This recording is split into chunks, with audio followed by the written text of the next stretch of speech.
Hello, welcome to room 20. This is our virtual open house. We'll tell you a little bit about our classroom. I'm Portia Ebert. I'm one of the head teachers. Behind the camera is Jessica Navarro. Hi. For those who don't know, we happen to be sisters. This is Lisa Label. Hello. I've got a long history with the school, well, all of us do, but me and Mrs. Navarro actually were students here at First United. We're born and raised in Oak Park. Our mom actually was a teacher here. I've been here for 11 years. Mrs. Navarro's been here for 3. And Mrs. Label will tell her a little bit about herself too. We've all had our children be students here at First United, and we've all served on the board. So we know the school pretty well. Yes. So I was born and raised in Iowa. I went to college at the University of Iowa and got a degree in elementary education. So I started out teaching in Naperville. I taught first grade for 10 years. And then 3 children, I decided, that was gonna be a little too much. So all 3 of my kids went here. I served on the board. I've been substituting on and off for years.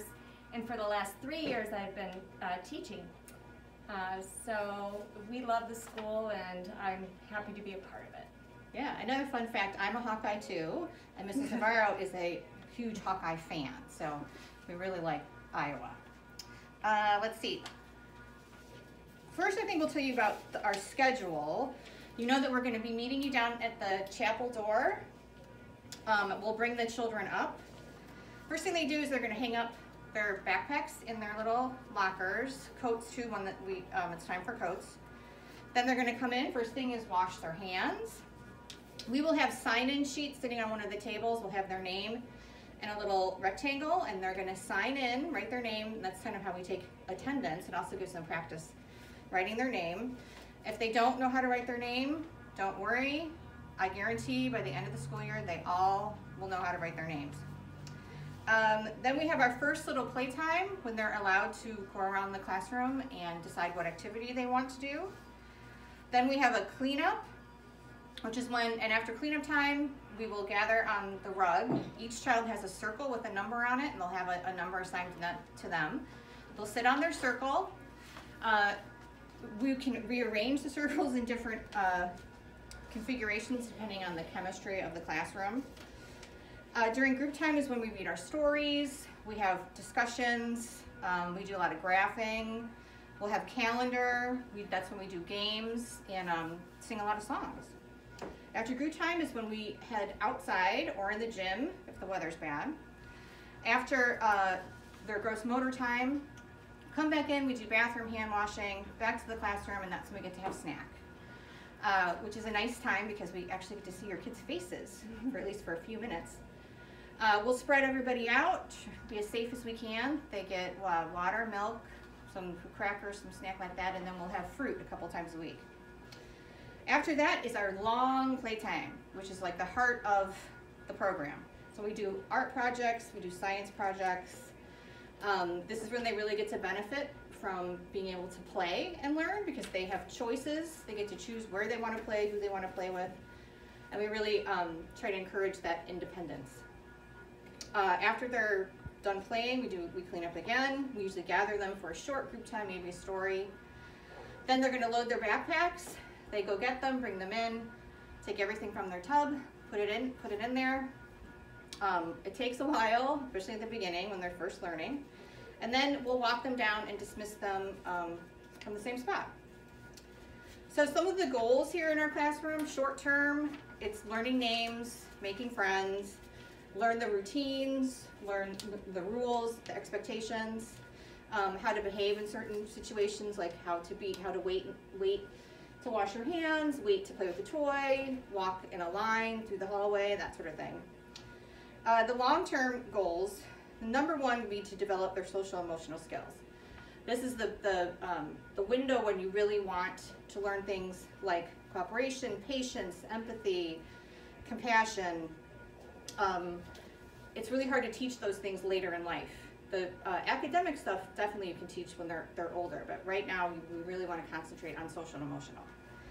But we do have tons of literacy, math, kindergarten readiness we concentrate on. Like I said, having them be independent. We want to encourage a sense of community, first with our classroom. We'll talk about how our classroom is a family, then our school family, and then in the bigger picture, our town of Oak Park River Forest, and then eventually our whole world. So to foster some of that independence, it'd be nice, we're going to encourage them to put their own coats on and hopefully eventually be able to zip. So if you could work on that at home. I know sometimes it's quicker to just do it because you need to get out the door, but if you can, try to encourage that independence at home. Like I said, they get to choose their own activities and work independently with their friends. We usually only try to come and help them if they ask. If we see a child struggling, we kind of want to let them figure it out first, especially when they're interacting with their peers. So a quick tour of the room. We have, this is our water table, but I think it's a better name for it would be our sensory table, because there's not always water in here. We'll put different things for them to touch and feel and experiment with, like beans, corn, oatmeal, some other sort of slimy stuff. This is our sand table, which they use a lot of physics here, feeling the sand, pouring the sand, seeing how it interacts. Over here we have some more math manipulatives, like our geoboards, pattern blocks, other different shaped blocks that they have to put together. Some other math activities we have is this is sort of where we have all of our games, and we'll have there's dice there. We have lots of counting games where they'll do one-to-one correspondence. I also like the games too because if you lose, you lose, and you have to kind of deal with it. Even if teacher sometimes wins. Imagine that. Let's see, other math things that we'll do, and science, is we like cooking projects. Let's see, literacy we have all over. Everything is labeled. We have tons of books, which we read multiple ones every day, and the children have access to. Like I said, we have their names all over, their letters all over, so there's plenty of exposure to literacy. Okay, art. This over here is our art center, where they're allowed to make whatever they like every day, all day long if they want. They can paint at any time. We also usually do a special art project. I really like art, and I like making messes, so be prepared. If your child gets paint on them, usually what we say is, look, you're an artist, that's what happens, you get paint on yourself. We focus mainly on process art, which is just what it sounds like. We focus on the process, not the product. So you may get something sent home that doesn't look like anything. Try not to ask what it is, because it may not be anything. It may just be how it felt to paint a certain way. You can comment on the color, the texture. We do a little bit of product stuff sometimes that are more crafty things, but those still have value too, because they have to follow the directions and do it in a sequence. Oh, and over here, one of our most important members of our classroom, this is Gingerbread, our guinea pig. And he's really good at teaching the children how to nurture something, and the responsibility of feeding and making sure he has water, bringing in special treats for him if you have any extra veggies, leafy stuff. If they bring it in, they can feed Gingerbread. He is a very senior guinea pig, so at some point we have to be prepared that we might have to be dealing with a departed Gingerbread, but that's one of the reasons why it's good to have a pet too, because we need to learn those life lessons. Let's see, for our assessment, we'll be recording where your child plays, who they play with. We'll watch their cognitive abilities, social, emotional, gross and fine motor. Conferences are twice a year, in November and March. We'll do a sign up sometime in October and let you know. And we also do memory books, where they have a binder where we'll be collecting photos and projects throughout the year.